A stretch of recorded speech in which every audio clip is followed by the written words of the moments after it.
Assalamualaikum warahmatullahi wabarakatuh. Perkenalkan kami dari kelompok 3 dari pengendalian dan penjamin mutu akan mempresentasikan hasil kelompok kami, yaitu penerapan QA dan QC pada produk ayam crispy. Sebelum itu kami akan memperkenalkan diri kami. Di sini ada Alan Dwi Batama, ada juga Jonathan Nianro Peride, juga ada Fakir Rohman, ada Julius Darius, dan Muhammad Destri Saptra. Oke, di sini ada deskripsi produk ayam crispy. Produk makanan cepat saji dapat dengan ciri khas tekstur luarnya dan empuk, rasa gurih berbumbu merata, dan praktis disajikan. Tantangan mutu yaitu konsistensi rasa dan kerenyahan, dan juga kebersihan dan keamanan pangan. Oke, lanjut ke Bang Island. Oke, di sini kita lanjut ke proses flowchartnya. Yang pertama adalah pemilihan bahan baku yang berupa ayam segar yang sesuai standar. Lalu selanjutnya untuk pencucian dan pemotongan. Lalu marinasi atau peredaman bumbu. Selanjutnya pelapisan tepung yang awalnya kering, basah, lalu kering lagi. Penggorengan dengan suhu sekitar 170 sampai 180 derajat Celcius. Lalu penyediaan minyak, dan terakhir adalah penyajian atau pengemasan. Selanjutnya itu VOC atau Voice of Customer. Voice of Customer yang pertama ayam renyah atau crispy. Yang kedua rasa gurih berbumbu merata. Selanjutnya bagian dalam matang dan empuk. Selanjutnya tidak berminyak berlebihan. Selanjutnya porsi sesuai harga. Selanjutnya higienis dan aman dikonsumsi. Dan yang terakhir kemasan tidak bocor atau minyak tembus. Oke, selanjutnya tabel VOC akan dijelaskan oleh Fakir Rohman. Oke, setelah kita identifikasi VOC-nya atau customer-nya, maka kita dapat merumuskan CTQ. Yang pertama, untuk VOC crispy, CTQ-nya itu adalah skor kerenyahan kurang lebih 8/10 dengan metode ukur yaitu uji organoleptik. Lalu yang kedua, VOC-nya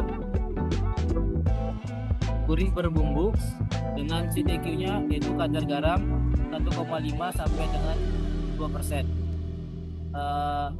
Metode ukurnya itu uji rasa dengan di lab. Lalu yang ketiga, tingkat kematangan dan kelembukan. Untuk CTQ-nya itu adalah suhu internal tidak lebih dari sama dengan 75 derajat Celcius. Metode ukurnya adalah food thermometer. Lalu yang ketiga, yang keempat, tidak berminyak. Untuk CTQ-nya kadar minyak lebih kecil dari 15% dengan metode ukur menggunakan timbangan. Lalu selanjutnya porsi sesuai harga. Di sini CTQ-nya dengan porsi 150 gram dengan toleransi plus minus 5 gram. Metode ukurnya timbangan digital. Lalu selanjutnya higienis dan aman. Untuk CTQ-nya TPC tidak lebih kecil dari 10/5 CFU per gram atau bebas E. coli dengan metode ukur mikrobiologi. Lalu yang terakhir, kemasan tidak bocor atau minyak tembus. CTQ-nya drop dan leakage test atau uji coba kebocoran dengan metode ukur inspeksi kemasan.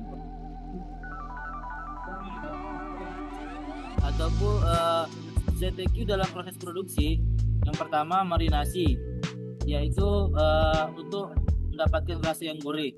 Lalu kedua, pelapisan tepung untuk mendapatkan kerenyahan.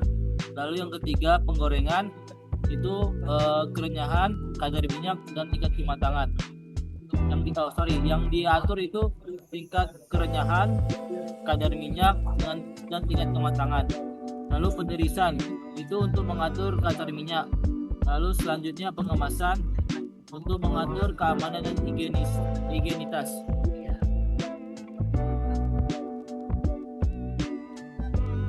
Nah, sini ada kesimpulan yaitu 1. VOC ayam crispy, rasa gurih renyah, matang sempurna, jenis porsi stabil, tidak berminyak, dan kemasan aman. Yang kedua, VOC berhasil diterjemahkan menjadi CTQ terukur atau rasa, kerenyah, kadar minyak, suhu internal, porsi, jenis, dan kemasan. Yang ketiga, hubungan VOC dan CTQ menunjukkan pentingnya SOP, pengendalian proses, dan QA dan QC untuk menjaga mutu ayam crispy secara konsisten. Sekian dari kami, kurang lebihnya mohon dimaafkan. Terima kasih.